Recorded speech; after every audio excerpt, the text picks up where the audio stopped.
La ley mosaica no contemplaba que hubiera cárceles para castigo. Como la justicia tenía que ejecutarse rápidamente, las sentencias se llevaban a cabo de inmediato. La culpabilidad siempre se sancionaba, no había excepciones. Tampoco podía ser sobreseída. Vamos a analizar el ojo por ojo y cómo este principio de justicia se aplicaba a diferentes aspectos, como los derechos de propiedad, el robo, daños a personas, prevención de accidentes y también veremos el punto de vista sobre las deudas. Ojo por ojo.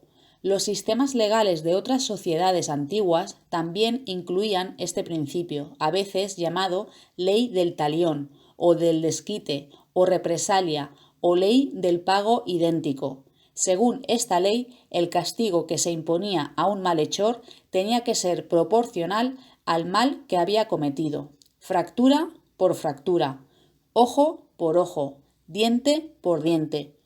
Este principio nos puede ayudar a entender el por qué fue necesario que el Mesías muriera. Al desobedecer a Adán, un hombre perfecto, toda la humanidad heredó el pecado y la muerte. Por lo tanto, era necesario otro hombre, también perfecto, para librarnos de nuestra deuda o de esa herencia de Adán. Un hombre perfecto por otro hombre perfecto. Así que Dios se aplicó a sí mismo una ley humana. Fue un ajuste de cuentas con la humanidad. La ley del ojo por ojo no daba permiso para vengarse, más bien la víctima no podía tomarse la justicia por su propia mano, evitaba que se impusieran castigos excesivos.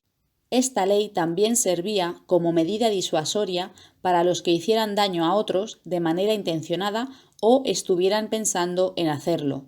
Como la ley misma explica, quienes vieran cómo se ponía en práctica la justicia de Dios tendrían miedo y nunca volverían a hacer algo tan malo. Son interesantes las palabras de Jesús. Parece que algunos maestros religiosos de sus días habían incluido el ojo por ojo en su tradición oral y así autorizaron la venganza personal. A menudo el mal que se devolvía era muy superior al que se había recibido. En cambio, Jesús mostró con claridad que estas enseñanzas no se basaban en la ley que Dios les dio a los israelitas. Y ahora vamos a ver cómo este mismo principio se aplicaba en el respeto a los derechos de propiedad. En tiempos modernos, lo que popularmente se practica en cuanto a los artículos que se pierden es que el que los encuentra se queda con ellos.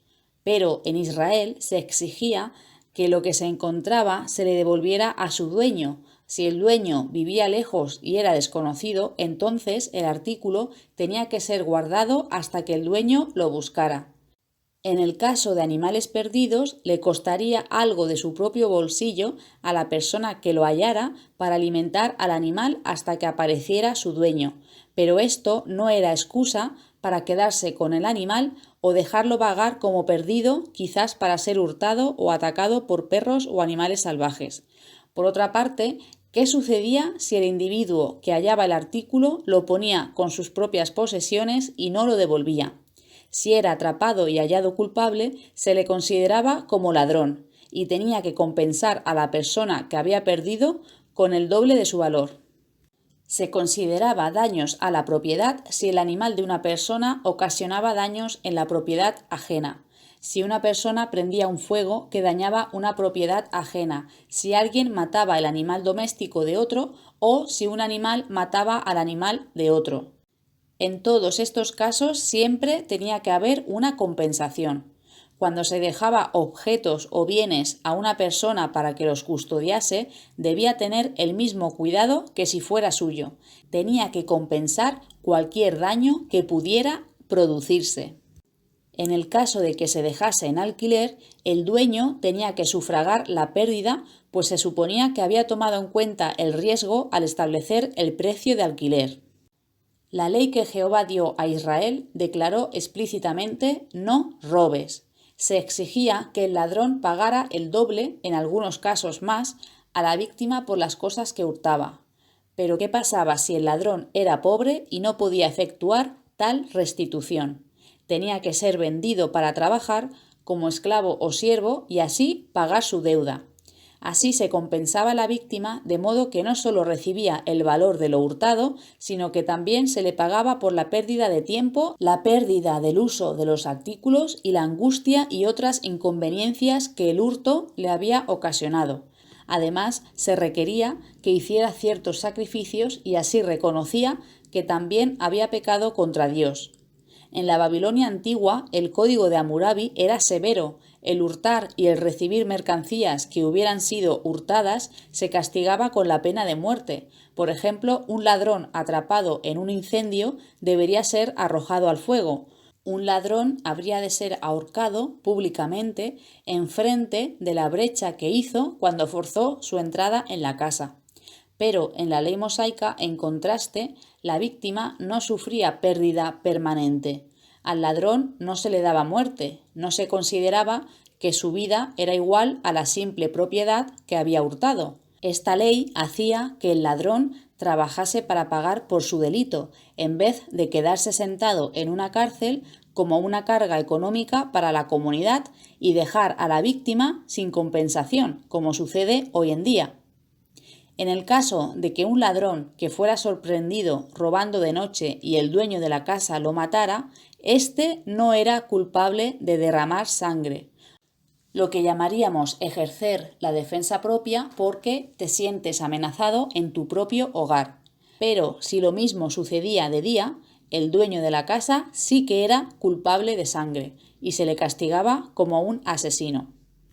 Daños a personas. Bajo el pacto de la ley, el hombre que defraudaba a su compañero y que más tarde se arrepentía y confesaba el mal, tenía que restituir a la persona perjudicada la cantidad completa más una quinta parte y presentar a Jehová una ofrenda por la culpa. Esta ley favorecía a la víctima, pues se le devolvían sus bienes y al mismo tiempo la ley beneficiaba al pecador, cuya conciencia lo motivaba finalmente a admitir la culpa y enmendar su error.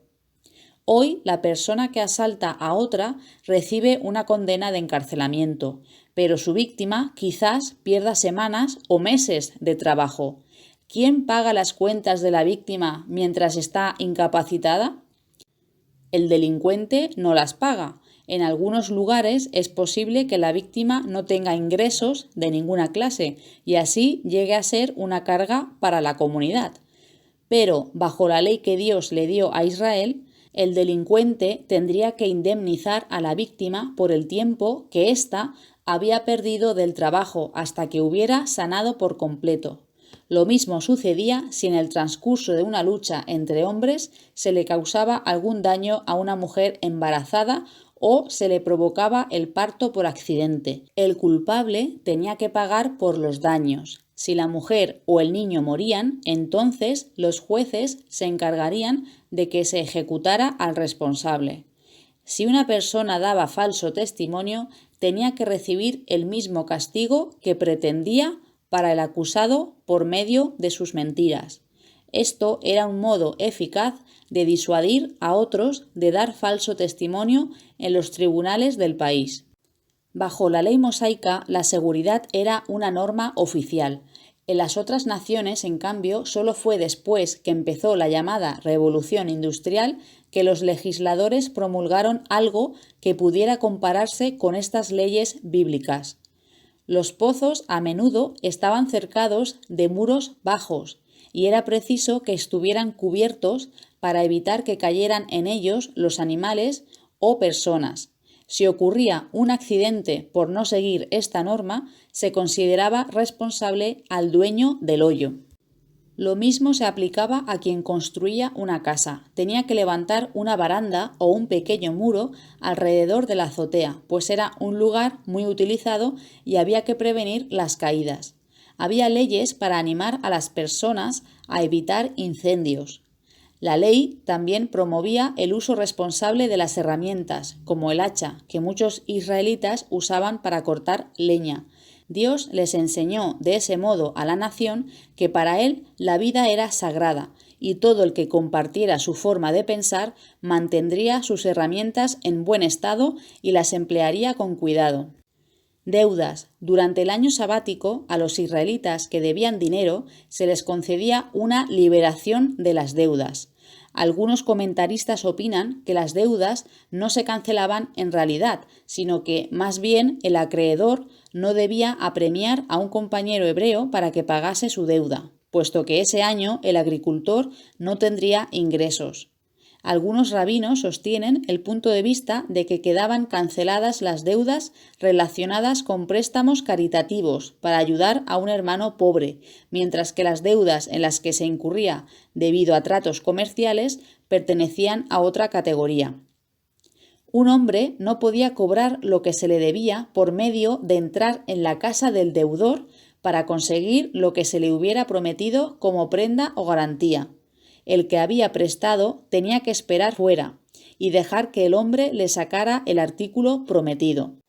Tampoco podía el acreedor hipotecar por la ropa esencial de uno o por lo que fuera el medio inmediato de ganarse la vida, puesto que el pobre pudiera tener una sola prenda de vestir exterior como cubierta o solo un poco de grano para molerlo y alimentar a su familia.